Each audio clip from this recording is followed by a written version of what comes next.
Hari itu, aku sedang mengepel lantai dapur ketika notifikasi WhatsApp masuk berkali-kali di HP-ku yang tergeletak di meja.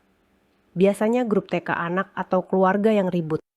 Jadi awalnya aku cuek, tapi lalu muncul notifikasi dari nomor yang tidak kusimpan, dan kalimat pratinjau itu membuat tanganku berhenti di tengah gerakan. Bu, maaf mengganggu. Saya rekan kerja suami ibu. Saya rasa ibu perlu lihat foto ini. Sebelum aku membuka seluruh kisahnya, silakan tekan like dan subscribe agar aku bisa terus membawakan cerita seperti ini untuk kalian. Tulis juga, dari daerah mana kamu menonton? Aku selalu penasaran dari mana saja kalian yang mendengar ceritaku malam ini. Entah kenapa, dadaku langsung sesak. Aku letakkan pel, menghapus cepat keringat di dahi, lalu meraih HP dengan tangan yang mendadak basah dingin. Begitu kubuka chatnya, ada satu foto yang langsung memenuhi layar. Raka, suamiku, duduk di sofa kantor yang kukenal dari cerita-ceritanya. Di sebelahnya, atasan perempuannya, Maya, bersandar begitu dekat sampai bahu mereka menempel. Tangan Maya bertengger manja di lengan Raka, wajahnya miring ke arah suamiku dengan senyum yang tidak salah kubaca.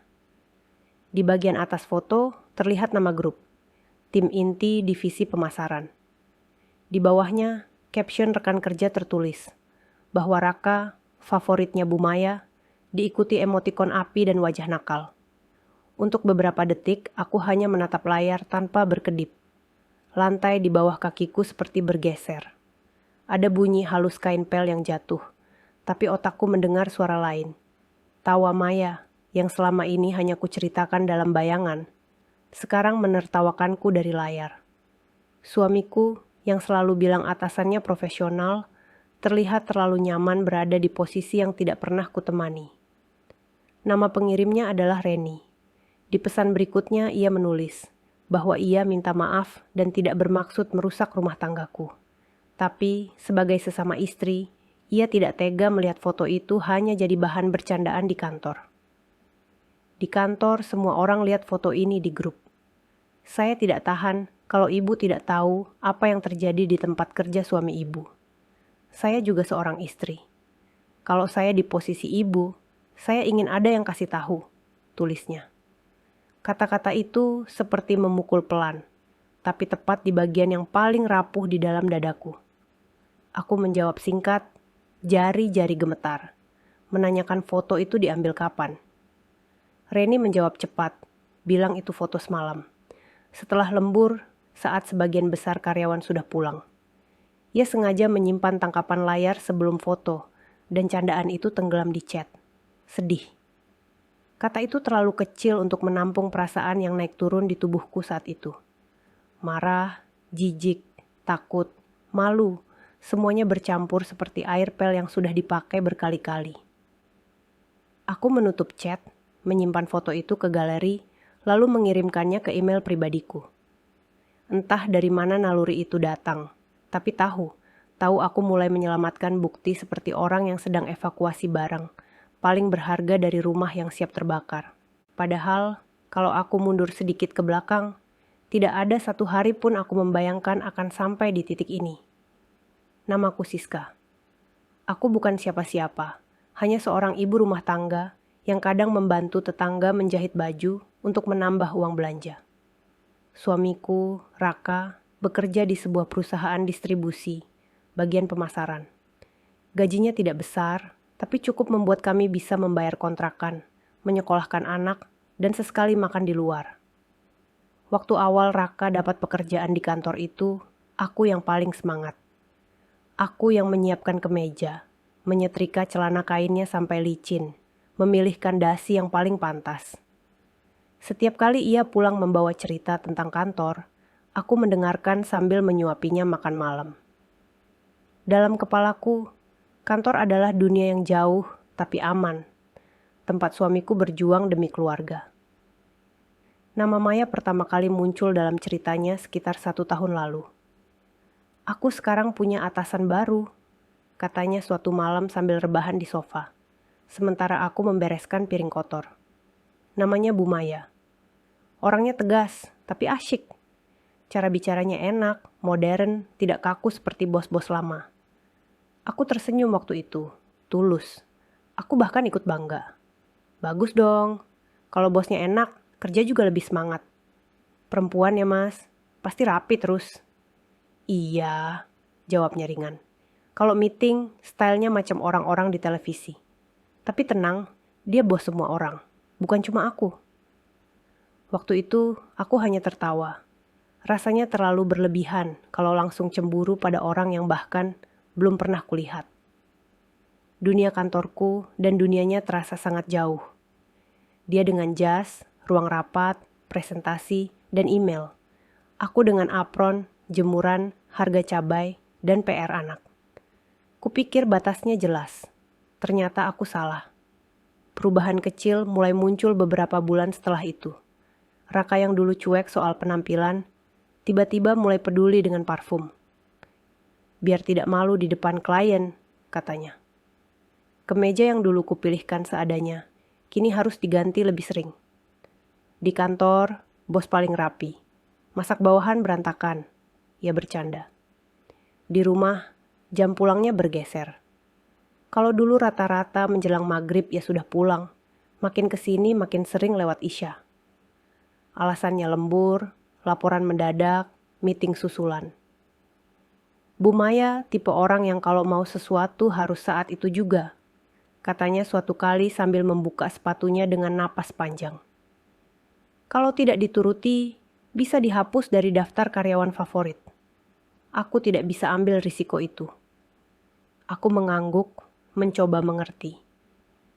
Dalam hatiku ada rasa tidak nyaman yang samar, tapi selalu kutelan dengan kalimat-kalimat yang sudah diajarkan sejak kecil. Namanya juga kepala keluarga. Namanya juga laki-laki bekerja. Namanya juga atasan. Red flag pertama sebenarnya datang diam-diam lewat layar HP. Satu malam, setelah Raka tertidur di sofa sambil memegang ponsel, aku berniat hanya memindahkannya ke meja agar tidak jatuh. Layarnya menyala, notifikasi WhatsApp masih terbuka. Di atas, kulihat nama Bu Maya dengan ikon kecil yang ia pasang sendiri. Di bawahnya ada kalimat terakhir, bahwa kalau Raka tidak ada di ruangan, kantornya terasa sepi, dan ia menutup chat dengan nada bercanda yang terlalu manis untuk sekadar atasan. Dadaku menegang, tapi saat itu aku masih memaksa menertawakan isi chat itu. Mungkin bercanda. Orang kota memang gaya bahasanya lebay. Aku menghibur diri. Pagi harinya, ketika aku tanya pelan, Raka hanya terkekeh dan bilang itu gaya bahasa bos modern. Dia memang begitu ke semua orang. Kamu jangan cemburuan, nanti aku malah malu di kantor, katanya. Aku diam. Rasanya tidak enak jadi istri yang terlihat insecure. Setiap kali aku mengeluh ia pulang terlalu malam, Raka selalu punya jawaban yang membuatku merasa seperti penghalang rezeki. Kalau aku tidak mau nurut atasan, gampang sekali diganti orang lain, katanya. Kamu mau lihat aku nganggur? Kalimat itu seperti tali yang menjerat leherku. Semakin lama, semakin sering nama Maya hadir di antara nafas kami. Bukan sebagai orang ketiga yang jelas, tapi sebagai bayangan yang terus melayang di atas meja makan, di antara piring nasi dan gelas teh. Hingga pagi itu, ketika foto di grup karyawan mampir ke tanganku, bayangan itu berubah menjadi sosok nyata yang duduk terlalu dekat di samping suamiku, dengan tangan yang bukan tanganku menempel di lengan yang dulu hanya untukku. Begitu kesadaranku kembali ke pagi itu, ke dapur yang lantainya masih setengah basah, dan foto itu masih menyala di layar. Aku merasa seperti terjebak di antara dua dunia.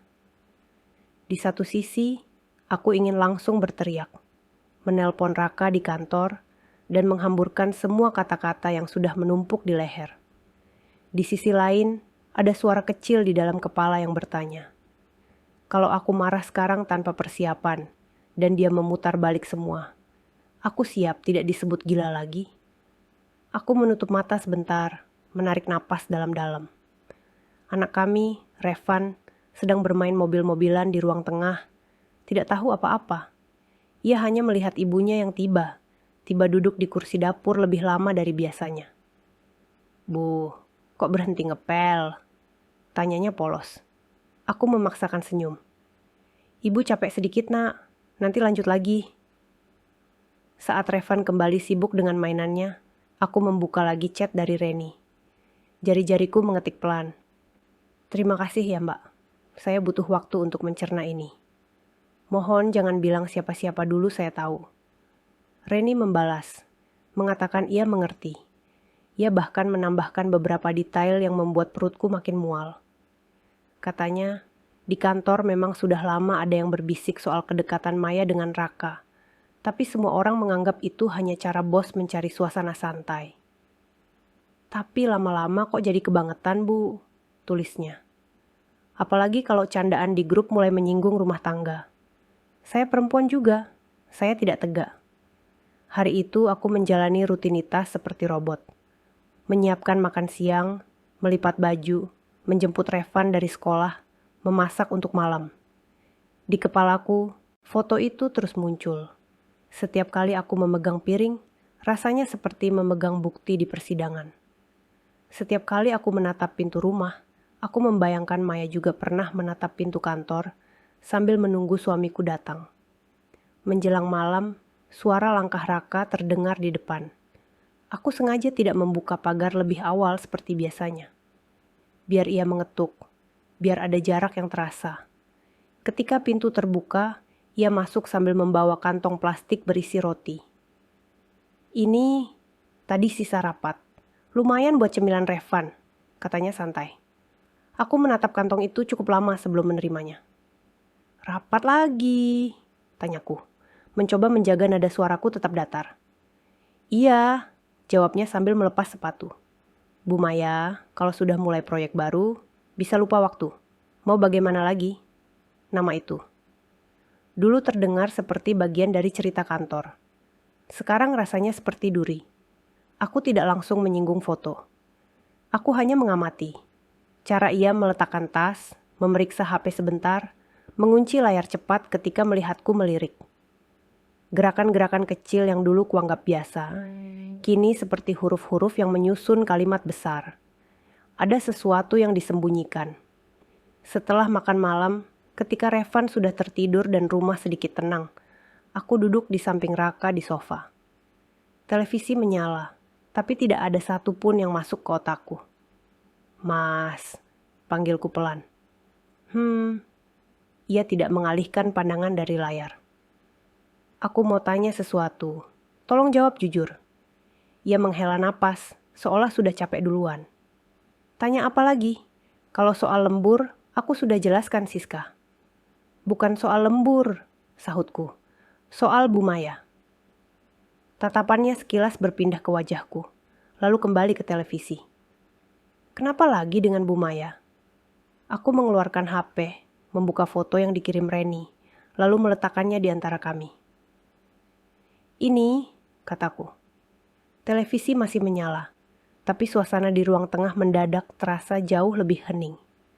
Raka menatap layar HP beberapa detik, lalu menggeseknya ke samping, melihat apakah ada foto lain. Wajahnya bergeser dari kaget, ketidaknyaman, lalu ke kesal. Dari mana kamu dapat ini? Pertanyaannya pertama kali. Bukan itu apa, bukan aku, tapi dari mana? Dari rekan kantormu, jawabku pelan. Katanya foto ini dibagikan di grup karyawan. Katanya kalau dia diam saja, dia merasa ikut salah. Raka mengembuskan napas berat, bersandar ke sofa. Luar biasa, sekarang istriku sudah punya mata-mata di kantorku sendiri. Jadi ini lebih salah istrimu yang diberitahu, daripada orang yang memegang tanganmu di kantor? Tanyaku, menahan suaraku agar tidak pecah. Ini cuma bercanda, Siska. Raka mengangkat tangan, menunjuk layar. Lihat, semua orang tertawa di grup. Emotikon-emotikon itu, captionnya. Di kantor, hal begini sudah biasa. Kamu saja yang tidak biasa. Aku menatapnya, merasa sesuatu di dalam diriku perlahan putus. Biasa? Sejak kapan atasan duduk sedekat itu dengan bawahan yang sudah menikah, lalu menempelkan tangan di lengannya? Disebut biasa? Raka mulai defensif. Kamu tidak tahu apa-apa tentang dunia kerja. Di kantor, kalau suasana terlalu kaku, orang stres, tidak produktif. Bu Maya itu orangnya fun. Dia bisa gaul dengan semua karyawan. Bukan cuman aku yang digituin. Benarkah? Aku mendekatkan HP ke wajahnya. Kenapa di foto itu hanya kamu di sampingnya? Kenapa captionnya bilang kamu favoritnya? Kenapa rekan kerjamu yang perempuan sampai merasa perlu menghubungiku? Kalau ini cuma bercanda yang wajar? Ia diam beberapa saat, lalu bahunya menegang. Ya karena aku tim inti. Aku yang paling sering satu proyek dengan dia. Orang-orang suka bercanda, dibesarkan saja. Aku tidak membesarkan apa-apa, Mas. Suaraku mulai bergetar, bukan karena takut, tetapi karena menahan amarah. Aku hanya melihat. Dan dari apa yang kulihat, kamu tidak menjaga garis. Kamu biarkan bosmu menarikmu masuk ke wilayah yang bukan lagi profesional. Dan ketika aku gelisah, kamu bilang aku lebay. Raka mengusap wajah dengan kasar. Kalau kamu mulai drama seperti ini, apa bedanya kamu dengan istri-istri di sinetron? Hidup itu tidak sehitam putih yang kamu pikir, Siska. Aku kerja untuk kamu dan Revan. Tapi setiap aku pulang, yang kamu lihat hanya salahku. Tidak, Mas. Aku menggeleng. Air mata menumpuk di sudut mata tapi belum jatuh. Yang kulihat selama ini justru aku. Aku yang selalu mengerti ketika kamu pulang malam. Aku yang menyiapkan baju, masak, jaga rumah, jaga anak. Aku yang diam ketika namanya muncul di HP-mu tengah malam, karena aku takut disebut posesif. Hari ini, untuk pertama kalinya, aku lihat diriku di foto ini sebagai apa? Sebagai orang yang ditertawakan. Suasana memanas. Di kamar, Revan berguling pelan, mengigau kecil. Aku menahan diri untuk tidak berteriak. Dengar ya, kata Raka dengan nada rendah tapi dingin. Kalau kamu masalahkan ini ke kantor, yang kena bukan cuma dia. Aku juga. Kamu tega kalau aku kena sanksi? Kamu siap kalau aku kehilangan kerja? Pertanyaan itu menghantamku. Di balik semua amarah, ada kenyataan pahit. Kami masih hidup dari gaji Raka. Kontrakan, sekolah Revan, tagihan listrik, semuanya bertumpu di angka yang dikirim kantor ke rekening setiap bulan. Ia melanjutkan, menekan titik yang paling ia tahu lemah. Kamu bilang mau melindungi rumah tangga. Tapi kalau kamu ribut soal ini, jangan salahkan aku kalau nanti kita tidak punya rumah lagi untuk dipertahankan. Aku terdiam, meremas ujung bantal. Disinilah letak kejamnya pengkhianatan yang dibungkus alasan mencari nafkah. Suami yang bersalah bisa bersembunyi di balik kata-kata mulia, sementara istri yang tersakiti akan terlihat seperti orang yang ingin menghancurkan kehidupan keluarga sendiri. Malam itu, aku tidak lagi membahas foto. Aku mundur ke kamar, menutup pintu, dan untuk pertama kalinya dalam waktu yang lama aku menangis tanpa suara sambil memandang langit-langit. Di sela-sela sesak napas, aku mulai sadar satu hal. Aku tidak bisa melawan ini dengan hanya mengandalkan emosi. Raka sudah punya senjatanya, yakni rasa takutku pada kehilangan. Kalau aku ingin keluar dari lingkaran gaslighting ini, aku perlu sesuatu yang lebih kuat dari sekadar tangis. Esok paginya, ketika Raka sudah berangkat dan rumah kembali tenang, aku mengambil satu buku catatan kosong. Di halaman pertama, kutulis tanggal hari itu, lalu satu kalimat. Ini hari saat aku berhenti merasa gila dan mulai mengumpulkan bukti. Beberapa hari setelah itu, hidupku berjalan seperti orang yang memakai dua wajah. Di depan Raka, aku masih menjalankan peran istri yang ia kenal. Menyiapkan kopi paginya, menyetrika kemejanya, mengingatkan dia bawa map penting. Tapi begitu pintu rumah tertutup di belakangnya, aku kembali ke meja makan, membuka buku catatan yang kumulai kemarin, dan menuliskan detail demi detail yang selama ini kuanggap tidak penting. Jam berapa ia berangkat? Jam berapa biasanya ia pulang? Alasan apa yang ia pakai tiap kali mendadak lembur? Hari-hari ketika namanya Maya paling sering muncul di antara obrolan kami. Serta satu kolom khusus, ku beri judul rasa yang dulu kusebut lebay. Di kolom itu, aku menuliskan momen-momen kecil saat intuisi perempuan berbisik, tapi kutertawakan sendiri karena takut dicap cemburuan. Di halaman berikutnya, aku menempelkan print out foto dari grup karyawan, yang kucetak di warung fotokopi depan gang. Kulihat lagi gambar itu, kali ini bukan sebagai istri yang histeris, tapi sebagai saksi yang sedang mempersiapkan berkas. Maya terlihat cantik, tentu saja. Riasannya rapi, senyumnya lebar. Raka di sampingnya tampak sedikit canggung, tapi jelas tidak menolak jarak yang terlalu dekat. Di sekeliling mereka, beberapa rekan kerja muncul dalam frame, tapi hanya 2 orang itu yang menjadi fokus. HP-ku bergetar. Ada pesan dari Reni. "Bu, maaf saya ganggu lagi.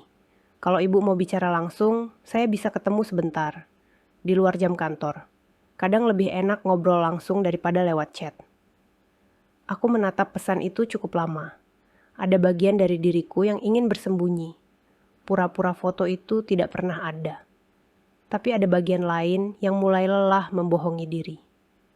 Akhirnya aku membalas, mengajak bertemu di sebuah kafe kecil dekat kantor mereka, di jam makan siang. Hari itu, aku memakai jilbab terbaik yang kupunya. Bukan untuk pamer, tapi sebagai bentuk hormat pada diriku sendiri. Aku tinggalkan Revan sebentar di rumah ibu tetangga yang memang sering membantu menjaganya. Di jalan menuju kafe, kakiku terasa ringan dan berat sekaligus. Ringan karena akhirnya aku melakukan sesuatu. Berat karena aku tidak tahu akan pulang membawa keberanian baru atau luka yang lebih dalam. Reni sudah duduk di pojok ketika aku datang. Ia perempuan sekitar 1 atau 2 tahun lebih tua dariku, berkacamata, dengan wajah yang kelihatan lelah tapi lembut. Begitu kami saling pandang, ada pengertian sunyi yang langsung menghubungkan kami. Ini bukan pertemuan 2 orang asing. Ini pertemuan 2 istri yang sama-sama tahu rasanya was-was.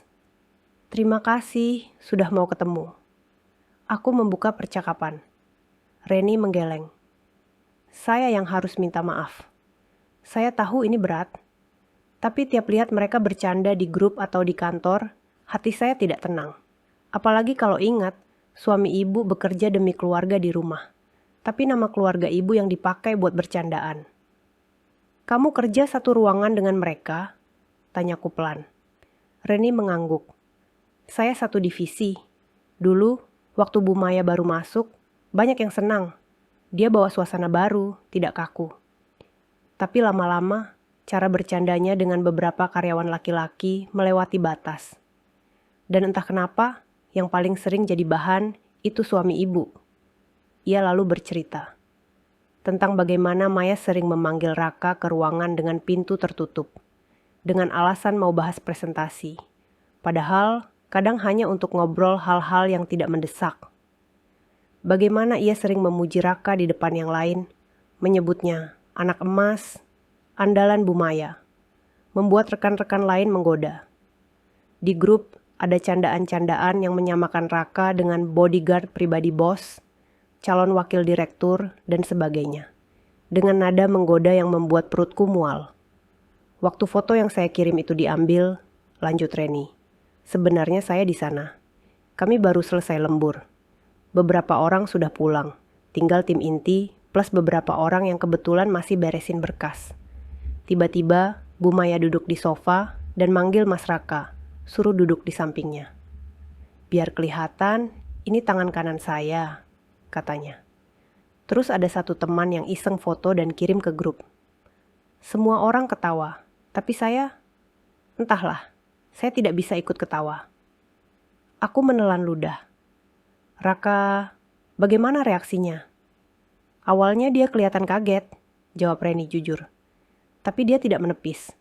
Dia cuma senyum, menunduk, seperti orang yang tidak mau mempermalukan atasan di depan anak buah.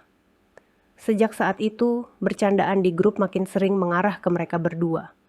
Kalau Bu Maya cari Mas Raka di kantor, orang-orang suka nyeletuk. "Tuh, dipanggil pacar kantor." Di situ saya mulai merasa, ini sudah tidak sehat. Tapi siapa yang berani bicara? Dia atasan kami. Aku menghela napas panjang. Kata-kata pacar kantor menempel di telingaku seperti label yang menyesakkan.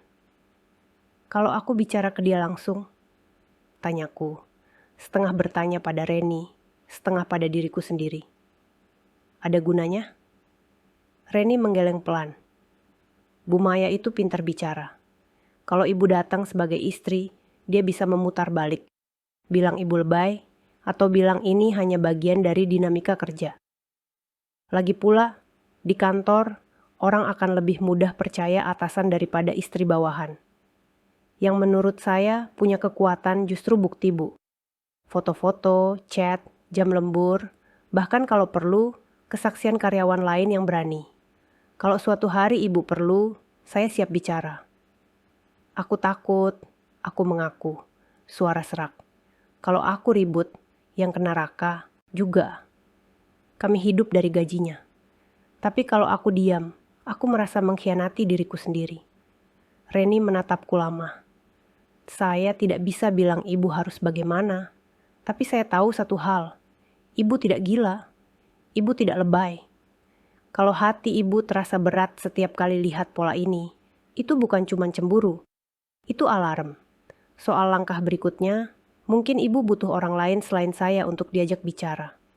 HR misalnya, atau orang yang lebih tinggi di kantor. Atau, kalau ibu kuat, suami Bu Maya. Aku tertegun. Suami Bu Maya? Iya, Reni menunduk, menyesap kopinya. Setahu saya, suaminya orang yang cukup terpandang. Mereka sering tampil di media sosial sebagai pasangan harmonis. Kalau dia lihat sisi lain istrinya di kantor, ya, ibu tahu sendiri efeknya. Di perjalanan pulang, kata-kata Reni bergema di kepalaku. Bukan hanya tentang Maya dan Raka, tapi tentang bagaimana dunia bisa berpura-pura, tidak melihat sesuatu yang jelas, hanya karena pelakunya orang yang punya jabatan. Semua orang kantor tahu, tapi memilih tersenyum dan membiarkan. Sesampainya di rumah, aku mengambil buku catatanku lagi. Di halaman baru, kutulis beberapa judul. HR, pimpinan di atas Maya, suami Maya. Aku tidak tahu jalur mana yang akhirnya akan kupilih. Tapi satu hal sudah pasti. Aku tidak akan membiarkan cerita ini berhenti di meja makan rumahku saja. Malam itu, ketika Raka pulang sambil mengeluh capek, aku menyambutnya dengan teh hangat seperti biasa. Tapi ada sesuatu yang berbeda di dalam diriku. Kalau dulu aku hanya memegang gelas dan menunggu penjelasan, sekarang aku juga memegang sesuatu yang jauh lebih tajam. Kesadaran. Bahwa mulai hari itu, setiap langkah dan katanya tidak lagi hanya kuterima, tapi juga kucermati sebagai bagian dari pola. Saat ia tertidur, aku duduk di ujung ranjang dengan HP di tangan. Aku membuka email, menulis draft yang belum kukirim, ditujukan ke alamat HR yang kucari di website perusahaan mereka. Di subjek, kutulis pertanyaan tentang etika atasan dan bawahan di lingkungan kerja. Aku tidak langsung mengirimnya malam itu. Jariku berhenti di atas tombol kirim, bergetar. Tapi melihat lagi foto yang menatap balik dari galeri, melihat lagi kalimat-kalimat Reni di chat, aku tahu, cepat atau lambat, draft ini akan terkirim. Dan ketika itu terjadi, bukan hanya rumah tanggaku yang akan diuji, tapi juga kantor yang selama ini merasa bercandanya bisa disapu di bawah karpet atas nama profesionalisme. Draft email yang kusimpan malam itu akhirnya terkirim. Bukan karena aku tiba-tiba berani, tapi karena aku sadar tidak ada lagi alasan yang bisa kupakai untuk menunda. Pagi harinya, setelah Raka berangkat, aku membuka kembali draft itu, membacanya pelan-pelan. Aku tidak menulis dengan nada teriak, tidak menuduh dengan kata-kata kasar. Aku hanya bertanya, apakah di perusahaan mereka ada aturan tentang batas hubungan atasan dan bawahan? Dan apakah foto-foto yang beredar di grup karyawan sudah melanggar etika itu? Di akhir, aku menulis bahwa aku mengirim email ini sebagai istri dari salah satu karyawan dan tidak ingin melihat lingkungan kerja yang seharusnya aman berubah menjadi tempat bercanda dengan rumah tangga orang. Sesudah beberapa kali menghapus dan mengetik ulang, akhirnya kuklik tombol kirim. Ada kilatan kecil di layar, lalu sunyi. Tapi di dalam diriku, sesuatu bergeser. Aku bukan lagi orang yang hanya memegang bukti diam-diam. Aku sudah mengetuk pintu yang lebih besar. Tidak lama kemudian, balasan masuk. Dari bagian HR, dengan bahasa yang kaku tapi jelas. Mereka mengucapkan terima kasih atas perhatian dan keberanianku mengirimkan informasi. Mereka menanyakan beberapa detail tambahan. Nama lengkap suami, divisi, tanggal foto yang kumaksud, dan apakah aku bersedia memberikan file aslinya. Aku mengirim semua dengan tangan bergetar, tapi kukirim juga satu kalimat tambahan, bahwa aku tidak ingin suamiku tiba-tiba dipecat tanpa proses. Karena inti kekhawatiranku adalah pola dan kekuasaan yang tidak seimbang di antara atasan dan bawahan. Hari-hari berikutnya terasa seperti menunggu gempa susulan. Raka pulang dengan wajah lebih tegang daripada biasanya. Ia bilang di kantor sedang ada audit internal. Ada kabar bahwa HR akan mengadakan evaluasi perilaku manajer. Katanya sih, ini program rutin, ujar Raka, berusaha terdengar santai sambil membuka kancing kemejanya. Tapi aneh, tiba-tiba banyak yang dipanggil satu-satu, termasuk Bu Maya. Aku menaruh piring di meja, pura-pura tidak terlalu tertarik. Dipanggil kenapa? Ya, mungkin ada laporan. Ia mengangkat bahu. Katanya sih, ada yang komplain ke HR soal gaya bercanda di kantor. Orang-orang memang sekarang baper, sedikit-sedikit dibawa ke HR. Padahal cuma bercanda. Aku memandangnya, mencoba membaca gestur wajahnya. Kamu juga dipanggil? Ia mengangguk kecil. Besok jadwalku. Mereka mau tanya soal suasana kerja di tim kami. Ia menatapku beberapa detik. Kamu tahu apa-apa soal ini? Pertanyaan itu menggantung. Untuk sesaat, aku hampir ingin mundur, menghindar, pura-pura tidak mengerti. Tapi kalau sekarang aku kembali ke model lamaku, semua yang sudah kulakukan jadi sia-sia. Aku menarik napas, memutuskan untuk berhenti bersembunyi. Aku kirim email ke HR, kataku pelan tapi jelas. Raka menegakkan badan, seolah kursi di bawahnya ditarik. Kamu apa? Aku kirim email ke HR, ulangku. Aku lampirkan foto dari grup karyawan. Aku tanya, apakah etis atasan dan bawahan berpos sedekat itu, bercanda dengan rumah tangga orang lain di depan publik. Aku tidak menyebut nama mereka di awal, tapi dari bukti yang ada, mereka tentu tahu. Wajah Raka memerah antara marah dan panik. Siska, kamu sadar tidak apa yang kamu lakukan? Kamu bawa masalah internal ke level perusahaan. Kamu seret-seret nama Bu Maya. Kamu pikir dia itu siapa? Dia punya koneksi. Dia bisa bikin hidupku hancur. Lalu bagaimana dengan hidupku? Tanyaku, menatap langsung ke matanya. Itu fotomu, Mas. Itu tangan bosmu di lenganmu. Itu rumah tanggaku yang dipakai buat bahan candaan. Waktu kamu tertawa di grup, ada yang tertawa untukmu.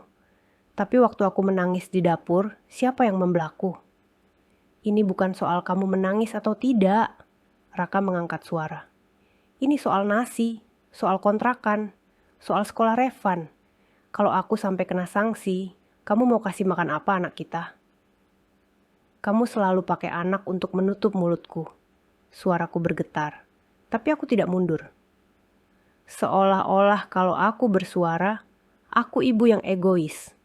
Padahal yang kamu lakukan di kantor itu juga bisa menghancurkan masa depan Revan. Kamu mau anak kita tumbuh dengan cerita bahwa ayahnya pacar kantor bos sendiri? Raka terdiam, napasnya memburu. Di matanya, aku bisa lihat ada rasa bersalah, tapi ego dan takutnya terlalu besar untuk langsung mengakuinya. Aku tidak tulis email untuk menjatuhkanmu, lanjutku, lebih pelan. Aku tulis email untuk menanyakan batas. Kalau perusahaanmu punya keberanian untuk menyebut yang salah sebagai salah, berarti tempat itu pantas untuk kamu tetap bekerja. Kalau tidak, mungkin memang sudah waktunya kamu mempertimbangkan di mana kamu ingin berdiri.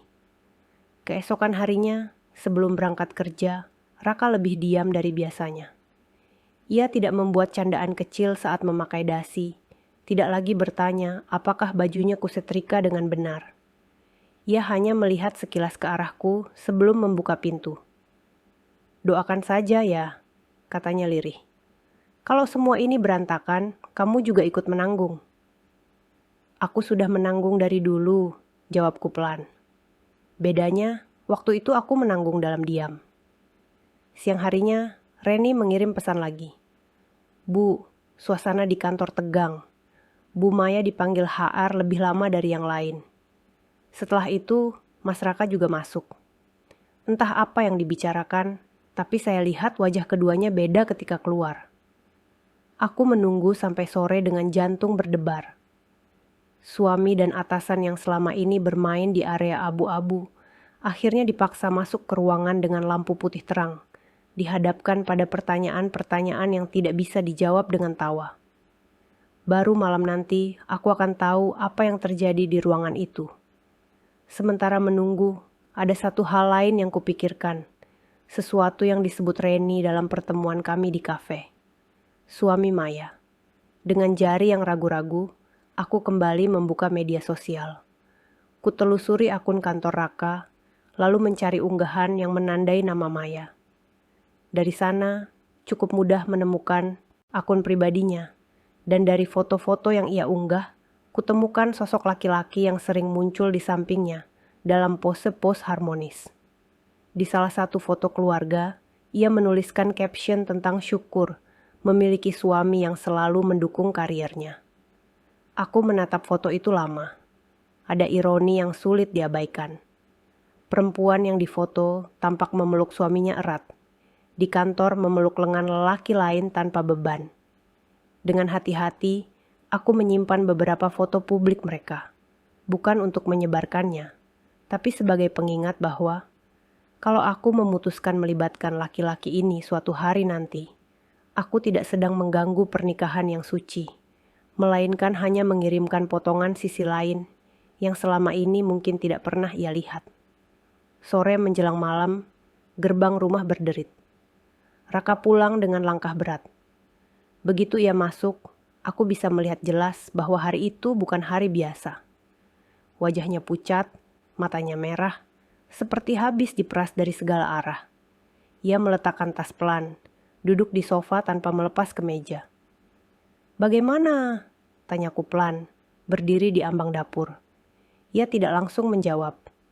Beberapa detik hanya suara kipas angin yang terdengar. Lalu ia mengusap wajahnya, sebelum berkata dengan suara serak, "Kamu benar, Siska. Foto itu tidak bisa dibela. Dan hari ini, di kantor, semua pura-pura kaget melihat apa yang mereka sendiri tertawakan." Raka tertawa pendek. Tawanya hambar seperti nasi yang sudah dingin. "Tadi pagi, aku dipanggil HR. Sebelumnya, Bu Maya sudah masuk lebih dulu. Waktu aku datang, dia sudah keluar dengan wajah yang tidak pernah kulihat sebelumnya. Biasanya dia selalu rapi, senyum, percaya diri. Tadi, dia pucat, matanya merah, jalan cepat tanpa menyapa siapapun. Ia menelan ludah, menatap kosong ke arah televisi yang belum dinyalakan.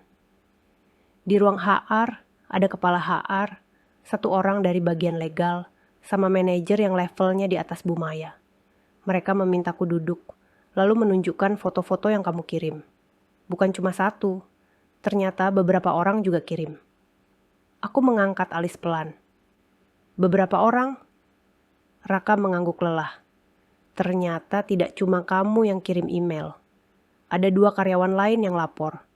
Satu ibu-ibu seperti Reni, satu lagi kalau tidak salah karyawan laki-laki yang muak lihat candaan di grup.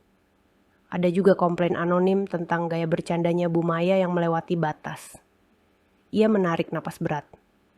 "Mereka tanya, aku merasa hubungan dengan atasanku selama ini profesional atau tidak.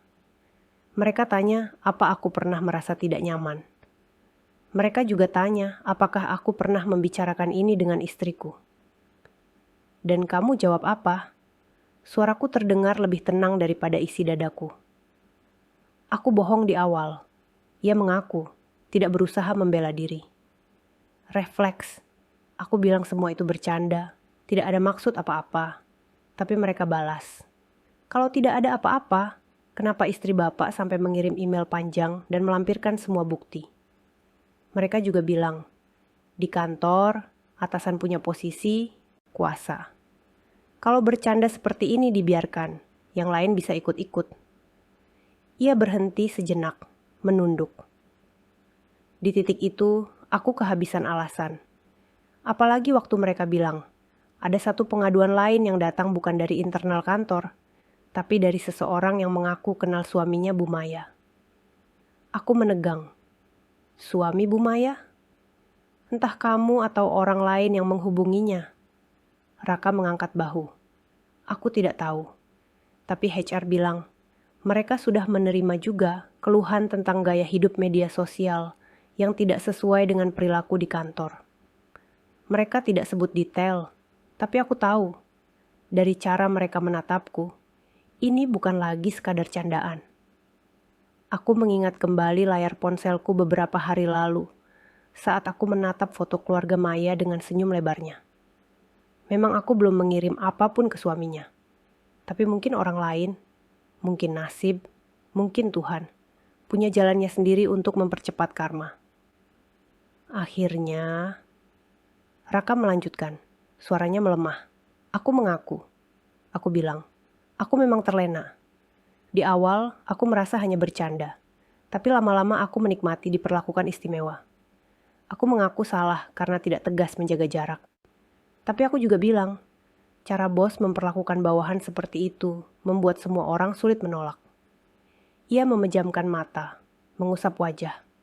Mereka bilang, posisi Bu Maya sebagai atasan membuat dia lebih bertanggung jawab. Mereka akan melakukan investigasi lanjutan. Untuk sementara, dia dinonaktifkan dari jabatannya. Tapi aku juga tidak lolos. Aku dapat surat peringatan. Kalau ada kejadian serupa lagi, posisiku bisa dipertimbangkan ulang. Ruangan terasa berat. Di satu sisi, ada bagian dari diriku yang merasa puas melihat penyalahgunaan kuasa akhirnya disentuh oleh konsekuensi. Di sisi lain, melihat Raka duduk di sana dengan pundak merosot, aku tidak bisa pura-pura tidak peduli. Dia salah. Iya, tapi ia juga bagian dari sistem yang membiarkan candaan jadi senjata. Lalu, kamu marah padaku karena melapor? Tanyaku akhirnya. Ia menggeleng pelan, terkejut pada dirinya sendiri. Dulu, mungkin aku akan bilang kamu keterlaluan. Tapi hari ini, waktu aku duduk di ruang HR dan dipaksa melihat fotoku sendiri di layar besar, aku jijik pada diriku sendiri. Siska, itu bukan aku yang ingin kamu nikahi dulu. Itu lelaki yang menikmati validasi dari bosnya, yang terlalu pengecut untuk bilang stop. Kalau kamu tidak kirim email, mungkin aku akan terus bilang, ini bercanda sampai semua kebablasan. Air mata yang kutahan dari tadi akhirnya mengalir, tapi bukan hanya karena sedih. Ada lega pahit yang menempel di sudut bibir.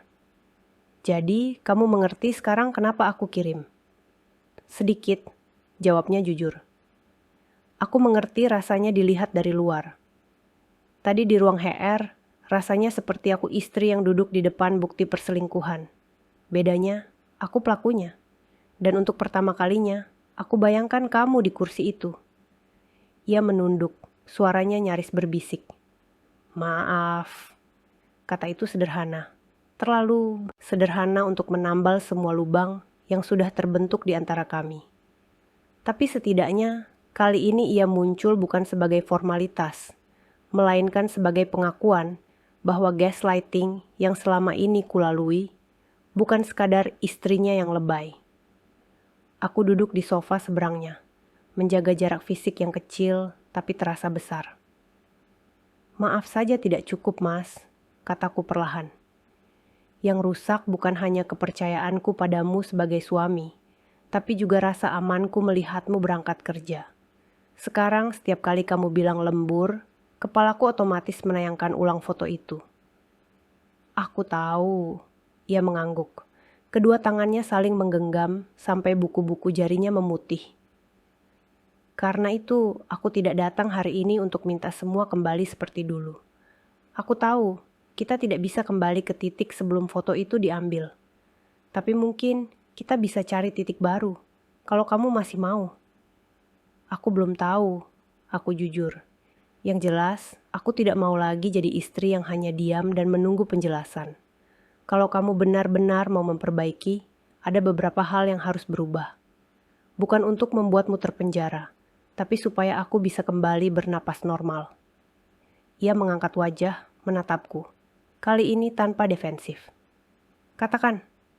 Aku menarik napas, merapikan pikiran yang sudah kususun di buku catatanku. Pertama, semua akses komunikasi antara kamu dan Bu Maya harus kembali murni urusan kantor, dan kalau bisa, dibatasi. Bukan karena aku insecure, tapi karena atasanmu sudah terbukti menyalahgunakan posisi. Kalau dia nanti kembali bekerja, aku ingin ada perbatasan yang jelas. Kalau kamu harus lembur, aku ingin tahu apakah itu benar-benar tugas atau sekadar menemani dia. Raka mengangguk perlahan. Kalau dia kembali, HR bilang ada kemungkinan besar dia dipindah atau diturunkan jabatannya. Tapi apapun yang terjadi, aku janji, aku yang jaga jarak. Kedua, lanjutku. HP dan akun media sosialmu harus jadi transparan. Bukan berarti aku akan memeriksa tiap hari. Aku juga punya hidup. Tapi kalau suatu hari aku merasa gelisah dan minta lihat, kamu tidak boleh lagi menuduhku lebay. Kamu harus anggap itu hak orang yang selama ini kamu minta untuk percaya. Lagi-lagi, ia mengangguk. Kali ini lebih cepat. Baik. Aku hapus semua chat yang tidak penting. Dan mulai sekarang, aku tidak akan membiarkan percakapan bercanda itu lewat jam kerja. Ketiga, suaraku sedikit bergetar. Kita perlu bantuan orang luar, entah konseling pernikahan, ustazah, atau konselor profesional. Karena kalau hanya kita berdua yang bicara, kamu terlalu pandai memutar balik kata, dan aku terlalu mudah merasa bersalah. Kita butuh orang ketiga yang sehat, bukan orang ketiga yang merusak. Ada senyum pahit di sudut bibirnya. Iya, mungkin selama ini kita terlalu percaya bahwa rumah tangga cukup ditambal dengan saling mengerti saja. Padahal, kadang kita butuh cermin dari luar. Aku menghela napas panjang. Dan terakhir, aku ingin kamu tahu ini. Langkahku melapor bukan ancaman. Ini bentuk terakhir dari usahaku mempertahankan kewarasanku. Kalau suatu hari kamu bilang aku menghancurkan karirmu, ingat, hari ini karirmu justru terselamatkan dari jurang yang lebih dalam. Karena kalau ini dibiarkan, mungkin suatu hari kamu tidak hanya di ruang HR, tapi di ruang lain yang lebih berat. Kami terdiam lama. Di luar, suara anak-anak tetangga bermain, tertawa. Seakan dunia di luar rumah kecil kami berjalan seperti biasa.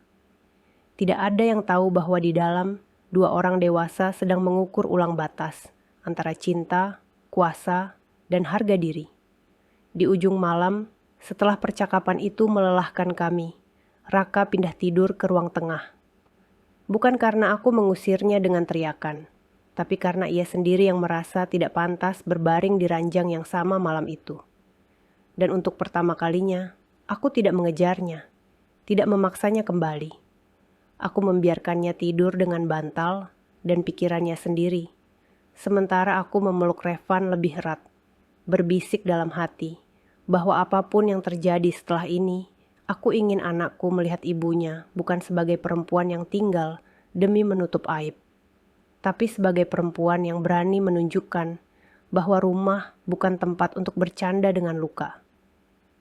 Beberapa minggu setelah malam ketika Raka tidur di ruang tengah, ritme hidup kami berubah pelan-pelan.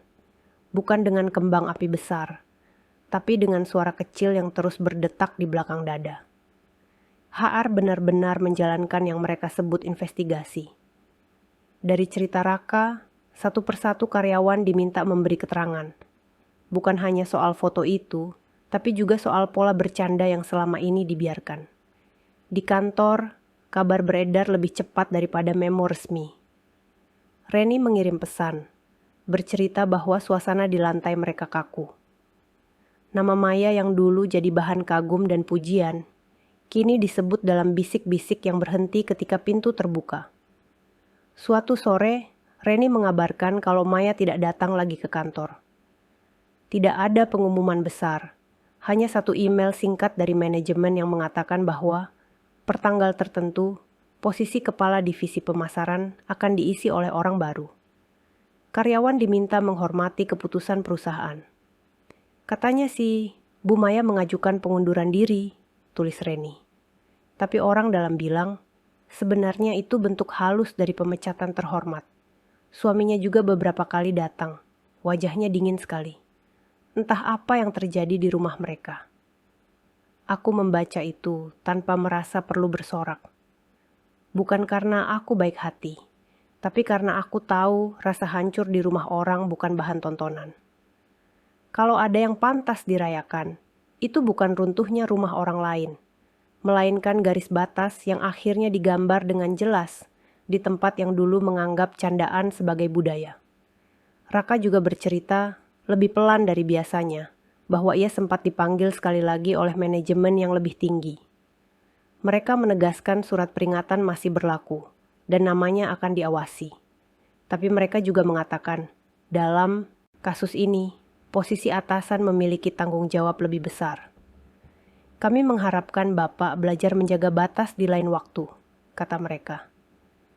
Sejak saat itu, Raka tidak lagi menyebut nama Maya di rumah.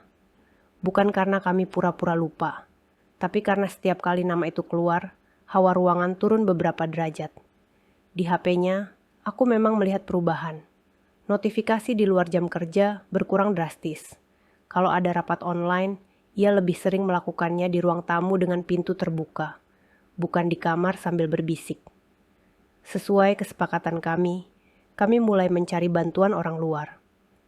Reni merekomendasikan satu konselor pernikahan yang biasa menangani kasus-kasus sejenis, yang memahami dunia kerja sekaligus dunia rumah. Di sesi pertama, aku mengira akan menghabiskan waktu hanya untuk menumpahkan semua keluh kesah yang selama ini kutahan. Ternyata lebih sulit dari itu. Konselor itu perempuan paruh baya dengan suara tenang, tidak langsung menyalahkan atau membenarkan. Ia bertanya, kapan terakhir kali kami benar-benar merasa menjadi tim? Ia meminta Raka menceritakan apa yang ia rasakan saat menjadi bawahan yang dipuji-puji atasan, dan meminta aku menceritakan apa yang kurasakan saat melihat foto itu tanpa menyertai kalimat. Tapi aku tahu, dia sebenarnya baik. Di satu sesi, Raka mengaku, dengan suara yang nyaris tak terdengar, bahwa ia merasa kecil di rumah, karena tidak bisa memberi lebih. Sehingga ketika di kantor, ada orang yang menjadikannya pusat perhatian, ia terlena. Tidak untuk membenarkan, tapi setidaknya kali itu, ia berhenti membungkus kesalahannya sebagai resiko dunia kerja. Aku malu, katanya di perjalanan pulang dari sesi itu. Malu bukan hanya karena ketahuan, tapi karena aku baru sadar aku butuh dilihat sampai sejauh itu. Padahal di rumah ada orang yang melihatku sejak sebelum aku jadi apa-apa. Aku tidak langsung menjawab. Ada bagian dari diriku yang ingin berkata, terlambat. Ada juga bagian kecil yang merasa, setidaknya kini ia berani menyentuh akar, bukan hanya daun. Hubungan kami tidak berubah jadi manis dalam semalam. Masih ada hari ketika aku refleks curiga kalau ia pulang sedikit terlambat. Masih ada malam ketika ia melihatku menatap HP-nya dan merasakan nyeri kecil di ego, sebelum mengingat bahwa ini harga yang harus ia bayar. Tapi di tengah semua itu, ada satu hal yang pelan-pelan tumbuh. Keberanianku untuk mengatakan tidak. Suatu hari, manajemen menawarkan Raka kesempatan pindah ke cabang lain di luar kota, dengan alasan rotasi dan pembinaan. Tawaran itu menggiurkan dari sisi karir, tapi juga mengandung jebakan. Artinya aku harus ikut pindah jauh dari jaringan dukungan yang baru saja kupunya, meninggalkan Reni, konselor, dan semua saksi yang selama ini ada di pihakku tanpa suara. Aku terima saja ya Siska, katanya suatu malam, matanya menghindari tatapanku. Mungkin ini cara kantor menyelamatkanku juga. Di tempat baru, orang tidak tahu apa yang terjadi. Kita bisa mulai dari nol. Aku menggeleng pelan. Tidak, kataku, mengejutkan diriku sendiri dengan ketegasan suaraku. Mulai dari nol bukan berarti berpura-pura tidak pernah ada masalah. Di kota lain pun, kamu tetap kamu. Kalau pola di dalammu tidak berubah, orang yang kamu cari akan sama, hanya namanya yang berbeda. Raka terdiam. Lalu kamu mau bagaimana? Aku mau kita tinggal di sini dulu, jawabku. Kalau kamu malu dengan reputasimu di kantor, biarkan rasa malu itu menahanmu setiap kali hampir melanggar batas lagi. Aku tidak mau berlari ke kota lain hanya untuk menghindari cermin. Dan kalau suatu hari kamu benar-benar berubah, itu bukan karena kamu pindah, tapi karena kamu hadapi kata-kata orang dan tetap memilih untuk jujur. Itu bukan jawaban yang enak untuknya. Tapi untuk pertama kali dalam hidup kami, aku tidak membungkus pendapatku supaya terdengar manis. Dan anehnya, kali ini ia tidak melawan. Ia hanya mengangguk kecil, seolah mengerti bahwa ini bagian dari karma yang lebih sunyi. Hidup dekat dengan bekas kesalahan dan belajar untuk tidak mengulanginya. Beberapa bulan berlalu. Luka mengering pelan-pelan, meninggalkan bekas yang tidak bisa dihapus, tapi juga tidak lagi berdarah setiap disentuh. Ada hari-hari ketika kami bisa tertawa kecil lagi di meja makan. Ada juga hari ketika aku memilih tidur membelakangi, dan Raka tidak memaksa memutar tubuhku. Kami berjalan tertatih, tapi tidak lagi dalam kegelapan penuh kebohongan. Suatu malam, setelah menidurkan Revan, aku duduk sendiri di ruang tengah, menatap foto-foto di dinding. Foto lamaran, foto pernikahan sederhana, foto Revan saat balita. Di antara gambar-gambar itu, tidak ada Maya, tidak ada kantor, tidak ada HR. Yang ada hanya dua orang yang dulu saling berjanji akan saling menjaga, tanpa tahu betapa berat menjaga diri sendiri dari godaan dunia. Aku menghela napas, lalu mengambil buku catatanku. Di halaman terakhir, kutulis satu kalimat. Bukan lagi sebagai korban, tapi sebagai perempuan yang baru selesai melewati badai pertamanya. Aku tidak bisa mengontrol siapa yang menggoda suamiku, atau bagaimana kantor menertawakan rumah tanggaku. Tapi aku bisa memutuskan, aku tidak akan lagi ikut tertawa pada rasa sakitku sendiri. Lalu, seolah menulis surat kecil untuk perempuan-perempuan lain di luar sana yang mungkin sedang membaca kisahku, aku menambahkan, kalau suatu hari intuisi kamu berbisik pelan, jangan buru-buru menyebut diri lebay. Kadang, suara hati itu datang jauh lebih cepat daripada email dari HR manapun. Di kamar, Raka memanggil pelan, menanyakan apakah aku tidak tidur.